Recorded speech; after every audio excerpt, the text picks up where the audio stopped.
Trigger warning. This video includes mentions of self-harm and suicide. Viewer discretion is strongly advised.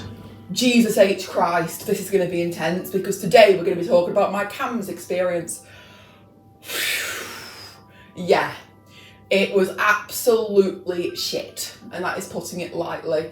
So, if you don't know what CAMHS stands for, it stands for Child and Adolescent Mental Health Services. And it's really a postcode lottery as to what you are going to get. And I was in a college for the blind when the main experience happened, but I'm going to be going into also why CAMHS is absolutely ineffective at supporting people with autism and ADHD in most situations. Some CAMHS do have specialist teams for autism and ADHD, but I still think they're quite frankly ineffective. People have their own experiences obviously, but I'm going to share mine. If you like what you see, please subscribe to the channel, comment, like, give me some feedback, and yes, let's get started. So I've suffered with mental health for as long as I could remember. Even in primary school, I suffered with anxiety and depression, and now what I know as autistic overwhelm. I suffered with sensory overload quite a lot. I'd say from about year 5, that's when things started, but obviously it got worse in high school. And I had experiences in primary school where people in CAMHS would come in, and I think it was a tier 2 team because CAMHS have different tiers, or maybe tier 1. But it was like a support worker. I'm not going to go into mental health nurses just yet, but but basically a support worker would give me different coping strategies, like, have you tried breathing? You know, breathing's very beneficial when you're anxious. Try and do some breathing exercises. And yeah, that is all very well and good, breathing exercises. However, there were very clear signs of autism that were present, such as being overwhelmed by certain textures, being overwhelmed by certain sensory stimuli, but lack of training, or maybe lack of awareness, or even lack of resources, I'm just going to say it, means that it wasn't picked up. And that was, again, frankly ineffective. I continued to spiral. And by the time year 6 to year 7 rolled around, I sort of learnt that the best and most effective way of dealing with my issues was to mask them. And again, masking is incredibly common in autistic girls. I just sort of felt like nobody understands me, I'm an oddball, nobody knows how to help me. So I masked and masked and masked. By the time I would come home from school, I would have a complete meltdown because I was suppressed in terms of sensory input, as in I couldn't stim the way I wanted to stim, which was with a wire, which again I understand really, but I was never really given any other alternatives. And it would just build up and up and up. And that is exactly what happened. By the time year 9 or year 10 rolled around, the mask slipped off. And I remember the day that it did slip off, I was writing my diary on my laptop because I would have 1-to-1 hours where I could just decompress. And I would write things down, and I was just writing down, and I was literally just writing all of my thoughts, all of my feelings, and all of my woes into that diary. And then I realised, you know what, I'm not satisfied with myself. I hate myself. I don't know what is going on. I don't know why nobody understands me. I'm such an oddball. Again, you know, that is literally the word that I would think, you know, I'm so weird. And these thoughts just festered. And this, unfortunately, because this channel is very open to mental health topics, because I want to help people to know they're not alone, self-harm started. And that started when I was about 12 to 13. It would happen before that, but the serious forms of self-harm like cutting started when I was 13. And again, they didn't know how to deal with this. The only thing that the school said was, keep all of the things that you've cut yourself with away, and they'd ring mum and say, put them away, which is really good that they did that, but there was no trying to get to the bottom of the problem. I had the support of an absolute angel of a family support worker who is now a qualified social worker, and social workers I'm a bit sceptical of, I'm not going into that, but she was an absolute angel sent down from heaven, honestly, and I survived that. But I had a mental health nurse in CAMHS. I was referred to CAMHS, I think it was by her, and I remember the assessment, and my emotions were that out of control that I literally self-harmed in front of the assessor.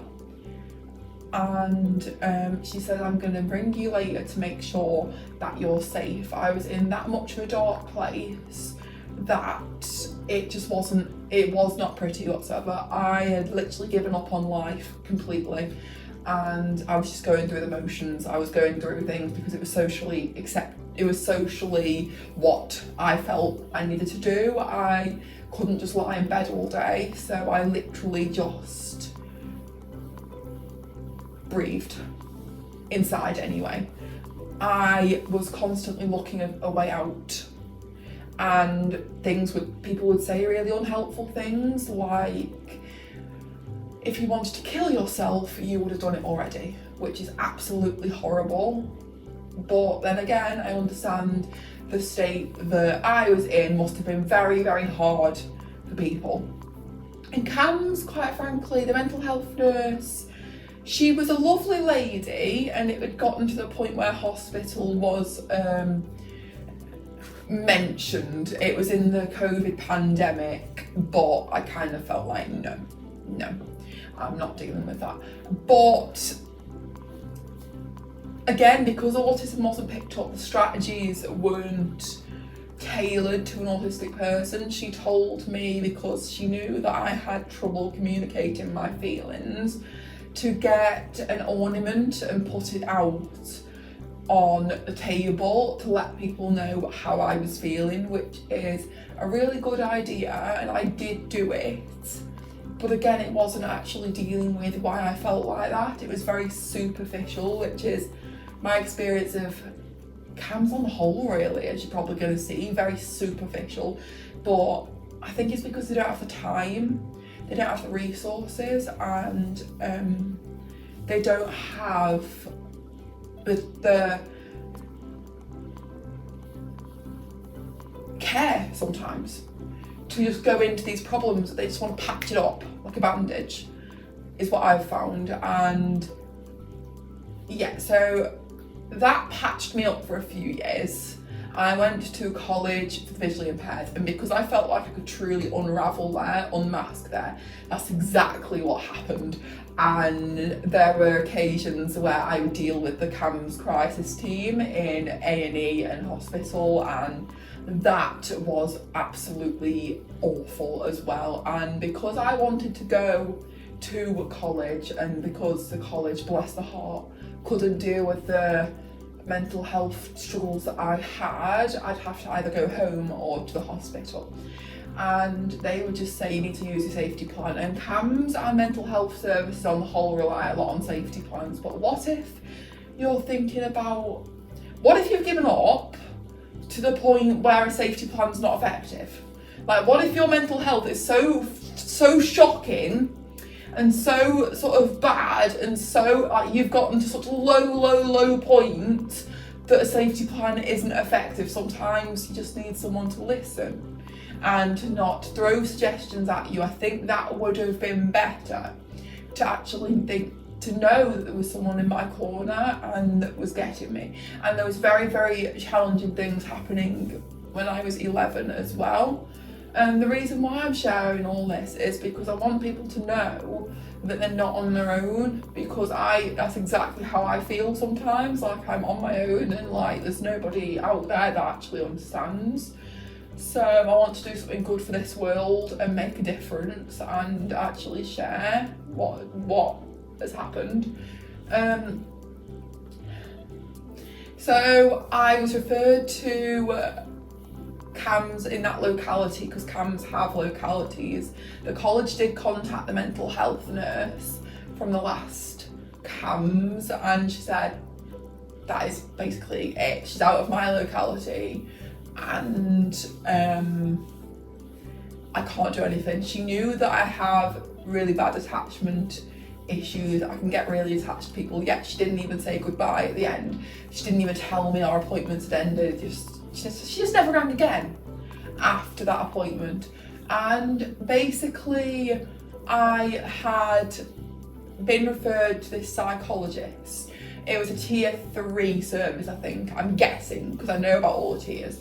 And I was in the worst state of my life. It was different to mainstream school. I was literally in a real identity crisis, that's all I'm going to say. I was having quite significant, well, I still do, problems with my identity, problems with hearing voices, that's all I'm going to go into here, and which can be quite common on the autistic spectrum. And I thought the first time I saw this lady, she's going to help me. She was just listening. And then as soon as I met her in the second appointment, it was like a dark cloud descended on the room, literally. She was a robot. She was cold, she was very unempathetic, and her advice for me with hearing voices was, ignore them. Ignore them. The less you deal with them, Cody,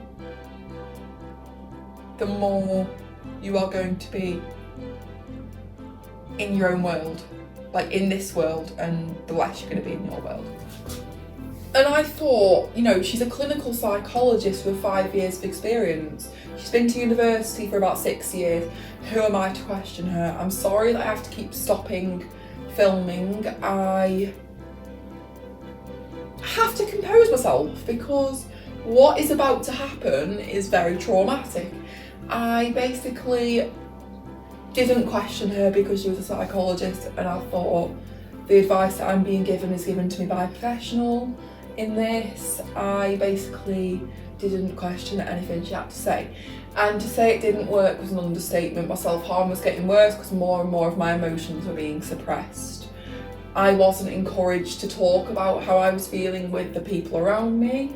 I was struggling to get up and I was struggling to go to college, and I remember her saying, oh well, she's employing behavioural activation and doing what she doesn't want to do, therefore it's brilliant, she's going to college, all is dandy.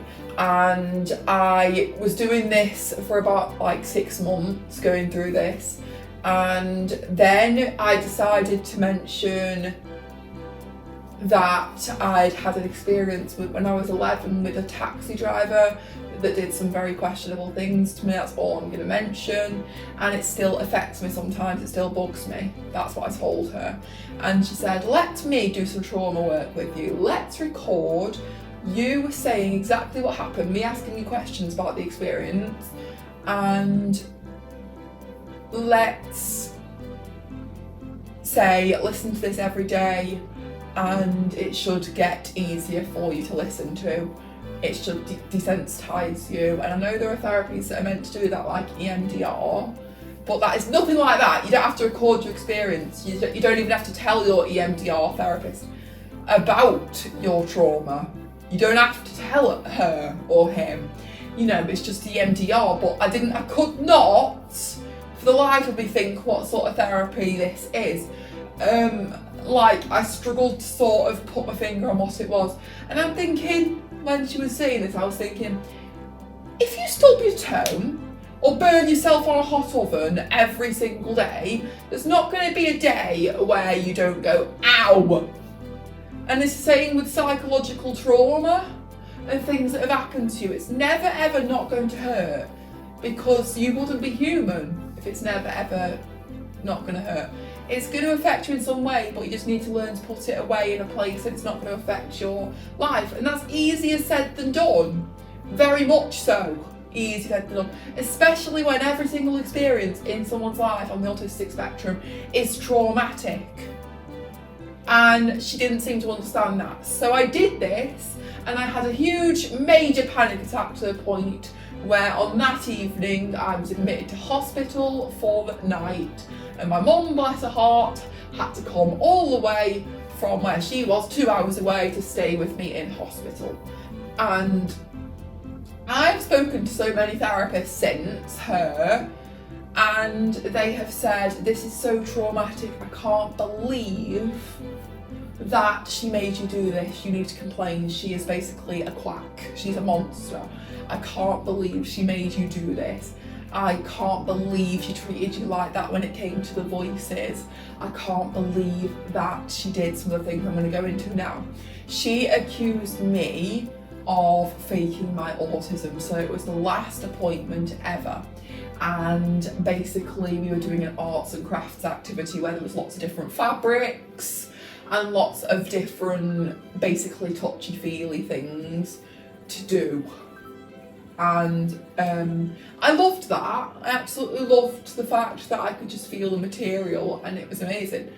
And I basically made the picture, and I said to her, because I was on the pathway for an autism assessment, and I said to her, do you think I'm autistic? You know, because we've never really mentioned it in our sessions. Do you think I'm autistic? And she says, I shit you not, I think you searched up all the symptoms on the internet and acted as if that they were you. And to say that I was affected was an understatement. I literally remember going back to college that day and I thought, that's it. If a psychologist thinks that, and I was already sceptical of the fact that I was autistic as it is, I basically said, that's it. I can't face anybody again. I'm such a failure, I'm such a bad person. I can't believe that she'd ever think of me as doing that. And the really scary thing about this monster of a woman is that she now does autism assessments in her own private practice, and obviously I can't tell you her name, and I won't, because I'm not going as low as some of the things that she did. But yeah, she made me so much worse, and I was literally sat in a room at college crying my eyes out, and I remember crying to my dad on the phone saying, like, I can't believe she'd accused me of doing this, and he reassured me, no, you are not, you know, she doesn't know what she's doing. And the way she said it was like, and on the way out she said, because she knew she had just literally broken my heart, and like just broke me, she broke me. And on the way out she said, just keep checking on her. There was no warmth, no concern for what she'd just done to me. I think she just had sort of like reserved a judgment on me, and then on the last appointment she decided to tell me, because I'm never going to see her again, I'm never going to be able to face her again. She made me think she was going to help me, and I can't stand her, but because of my justifying and people-pleasing personality, I had to justify myself to myself and to everyone that I wasn't faking being autistic, and that took ages, and I'm only just coming out of it. And there was times after, and I still do sometimes, where I have nightmares about the woman. Nightmares about her chasing me down because I felt so judged. I felt like I had been cornered like some kind of scared animal in that room with no one to rescue me. Literally, that is literally how she made me feel. And I think CAMHS are so ineffective because for autism, but for other mental health issues as well, because they've got such little funding. You know, this shit government is cutting funding left, right and centre, and so many governments have cut funding for mental health and social care and stuff like that, and it's just ridiculous. And I want people to know that they're not broken. Like, I hear people and they tell me about their experiences with CAMHS, and very, very little of them are good. very little, and I want you to know that it's not you that's broken, it's not you that's ineffective, it's the system. It is a system that doesn't have enough funding, doesn't have enough staff. It is just them. It is ridiculous. And CAMHS need to do better, and CAMHS need to be more inclusive to autistic people. People need to work on waiting lists and things like that, and people need to make sure that these children are getting the help that they need, because the help or lack of that I got made me so much worse. And then they moan about lack of beds in hospitals, and then they moan about the admissions to hospital going up. Literally, that is ridiculous. Well, I hope my experience helped you to think I'm not on my own. I'm really not on my own. And yeah, I hope that you are having a good day, and I hope that you just go and relax after this video, because it's been a very heavy one. And yes, I will see you in the next video. Keep sparkling.